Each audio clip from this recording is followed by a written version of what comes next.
پھر لوٹ کے اللہ کی طرف آؤ. تو اللہ تعالیٰ نے نبیوں کی ساری کہانی سنائی. اچھا نوح علیہ السلام جب اللہ سے فریاد کر رہے تھے نا، دیکھو اس میں اللہ تمہیں دعا کا طریقہ بھی بتاتا ہے کہ پہلے اللہ سے باتیں کیا کرو، اللہ کو اپنے دکھ دکھڑے سنایا کرو، اپنے غم سنایا کرو، پھر اس سے مانگا کرو. سیدھے ربنا یہ جو ہمارے امام مانگتے ہیں دعائیں کچھ یاد ہوتی ہیں، وہ سیدھا ہاتھ اٹھا کے مانگنا شروع کرتے ہیں. پیچھے بیٹھوں کو کوئی پتہ نہیں آگے مولوی صاحب کیا مانگ رہے ہیں، وہ بھی آمین آمین کرتے رہے، اوپر کڑیاں گنتے رہے تو نیچے آمین کہتے رہتے ہیں. اور پھر کوئی امین امین کرتے رہے، امین پتہ نہیں امین ہے چودھری امین ہے کہ آمین ہے، یہ بھی ان کو کوئی پتہ نہیں ہے. اس کو دعا نہیں کہتے، یہ دعا نہیں ہے، یہ دعا نہیں ہے. جبھی تو ہماری سنتا نہیں ہے. مانگو کھٹ سنتا ہے، مانگو فٹ سنتا ہے. یہ اللہ تعالیٰ نوح علیہ السلام کی صورت میں اللہ دعا کا طریقہ بتا رہا. اللہ کو اپنے دکھڑے سناؤ، غم بتاؤ، اپنے دل کھول کے رکھو، پھر کہو یا اللہ یہ کر دے، یا اللہ یہ کر دے، یا اللہ یہ دے دے. یہ ادا اللہ کو پسند ہے.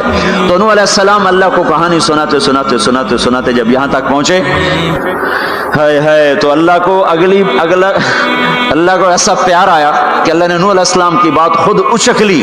وقال نوح، یہ وقال نوح کا جو اضافہ ہے یہ یوں ہے کہ وہ نوح پھر یہ کہہ رہا تھا، اس کی یہاں ضرورت نہیں پچھلے کلام کے لحاظ سے. قال نوح قال رب انی دعوت قومی، ایک دفعہ قال آ چکا ہے، دوبارہ کہنے کی ضرورت نہیں. دوبارہ کیوں کہا ہے؟ اللہ کو وہ دعا اتنی پسند آئی کہ اللہ تعالیٰ نے نوح علیہ السلام کی بات خود لے لی، کہا قال نوح، پھر میرا نوح یہ کہہ رہا تھا رب انہم عصونی واتبعوا من لم یزدہ مالہ وولدہ الا خسارا ومکروا مکرا کبارا. یا اللہ او میرے بندو، اے امت محمد، تمہیں کیوں سنا رہا ہوں؟ تمہیں کیوں سنا رہا ہوں؟ تمہیں اس لیے سنا رہا ہوں کہ تم بھی حق کے داعی ہو، تم بھی حق کے پھیلانے والے ہو، تم بھی حق کی تبلیغ کرنے والے ہو. سنو حق والوں نے علی الارض من الکافرین دیارا، کوئی زندہ نہ چھوڑنا. تو ٹھیک ہے، ہو گیا. ففتحنا ابواب السماء بماء منہمر وفجرنا الارض عیونا فالتقى الماء على امر قد قدر. آسمان سے پانی برسا، زمین کے روئیں روئیں سے چشمے نکلے، اور اللہ تعالیٰ نے ایک جاندار کو بھی زندہ نہ چھوڑا، سب کو پانی کے نیچے پہنچا دیا اور عبرت کا نشان بنا دیا. انبیاء حق کے داعی، یہ امت حق کی دعوت دینے والی، شیطان کفر کا داعی، اس کے شتونڑے کفر کے داعی، ان کا صلہ کیا ہے؟ ان علیک لعنتی الی یوم الدین، تم پر میری لعنت، تم پر میری لعنت، تمہارے ساتھیوں پر میری لعنت، باطل کے پھیلانے والوں پر اللہ کی لعنت، اور جو حق کی دعوت دینے والے ہیں ان کے لیے کیا ہے؟ سلام علی نوح فی العالمین. نوح علیہ السلام کھپے تو اللہ نے کہا نوح میرا تجھ پہ سلام ہو. ایک طرف لعنت آ رہی، ایک طرف سلام آ رہا ہے. نوح میرا تم پہ سلام ہو.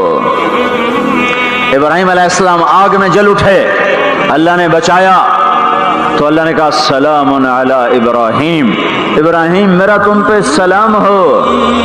موسیٰ و ہارون علیہ السلام نے قربانیوں کی تاریخ لکھ دی، تاریخ اور دھرتی کے صفحات پر، تو اللہ تعالیٰ نے دونوں بھائیوں کو سلام پیش کیا، سلام علی موسیٰ و ہارون. الیاس علیہ السلام کی کہانی قرآن نہیں سنا تھا، قرآن نہیں سنا تھا، لیکن کوئی ہوگی زبردست جو اللہ نے کہا سلام علی الیاسین، اے الیاس میرا تم پہ سلام ہو. پھر اللہ نے سارے نبیوں کو اپنے سلام کی چھاؤں میں لے لیا کہ وسلام علی المرسلین، وسلام علی المرسلین، اے میرے رسولو، اے میرے نبیو، تمہارا رب تمہیں سلام پیش کرتا ہے.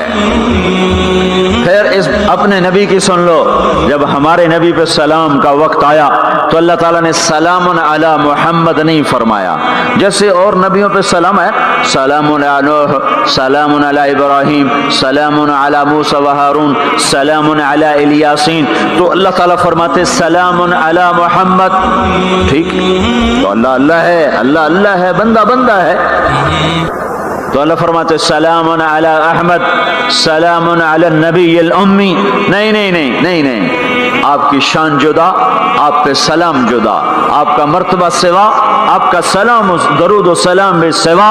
اللہ تعالیٰ نے اپنی ذات سے بات کو شروع کیا، ان اللہ، اپنا نام لے کر آئے، ان اللہ، پھر اپنے فرشتوں کو شامل کیا، وملائکتہ، ہو کا اضافہ ہے، الف لام سے کام چل سکتا تھا، ان اللہ والملائکہ، کام مطلب ایک ہی تھا، اللہ نے الف لام کو ہٹا کے اپنے نام کو ذکر کیا، ان اللہ وملائکۃ اللہ، اصل عبارت یہ ہے، ان اللہ وملائکۃ اللہ، اپنے نام کو 2 دفعہ لایا اپنے محبوب کی شان کی بلندی بتانے کے لیے، آپ کے عزت اور احترام کو ہمارے دلوں میں اتارنے کے لیے، ان اللہ وملائکتہ، سنو بے شک اللہ اور اللہ کے فرشتے، اللہ اور اللہ کے فرشتے کیا کرتے ہیں؟ یصلون علی النبی، اس عظیم الشان نبی پر درود بھیجتے ہیں، سلام بھیجتے ہیں، یا ایھا الذین آمنو، پہلی امتوں کو یہ حکم نہیں آیا، اس امت کو حکم ہے، یا ایھا الذین آمنو، اے ایمان والو تم کیوں چپ بیٹھے ہو، صلو علیہ وسلموا تسلیما، تم بھی میرے محبوب پر درود بھی پڑھو، سلام بھی پڑھو۔ یصلون علی النبی کا مطلب یہ نہیں کہ درود پڑھتے ہیں، یصلون علی النبی کا مطلب ہے درود پڑھتے رہتے ہیں، مسلسل درود پڑھتے رہتے ہیں، پڑھتے ہیں نہیں، پڑھتے رہتے ہیں۔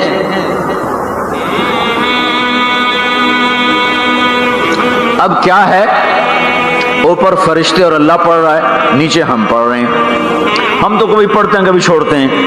روزہ مبارک پر صبح 70,000 فرشتہ آتا ہے اور شام تک درود و سلام پڑھتا ہے، پھر شام کو وہ چلے جاتے ہیں اور شام کو ایک نئی صف آتی ہے 70,000 فرشتوں کی، وہ درود و سلام پڑھتی ہے اور صبح تک پڑھتی رہتی ہے۔ یہ سلسلہ قیامت تک چلے گا، جب مدینہ بھی مٹ جائے گا، مسجد نبوی بھی مٹ جائے گی، اور بیت اللہ بھی مٹ جائے گا، اور قبلہ بھی مٹ جائے گا، اور کعبہ بھی مٹ جائے گا، اور مسجد حرام بھی مٹ جائے گی، مدینہ اور مکے کا نشان مٹ جائے گا، پر 70,000 فرشتہ روز مدینے کی وادی میں اترے گا اور شام تک درود و سلام پڑھے گا، اور شام کو 70,000 اترے گا اور صبح تک پڑھے گا، جب تک سورج مغرب سے نہیں نکلتا۔ ایمان والے موجود ہیں، یہ بھی پڑھ رہے ہیں، اللہ بھی فرشتے بھی، سورج مغرب سے نکلے گا، ایمان والے بعد میں مر جائیں گے، زمین پر کافر رہ جائیں گے، ایمان والے ختم ہو جائیں گے، اب آسمان کا اللہ اور فرشتے وہ اپنے نبی پر درود پڑھیں گے، پھر قیامت کا نکارہ بجے گا اور اللہ آسمان کے فرشتوں کو بھی موت دے دے گا، پھر اللہ اکیلا باقی رہ جائے گا۔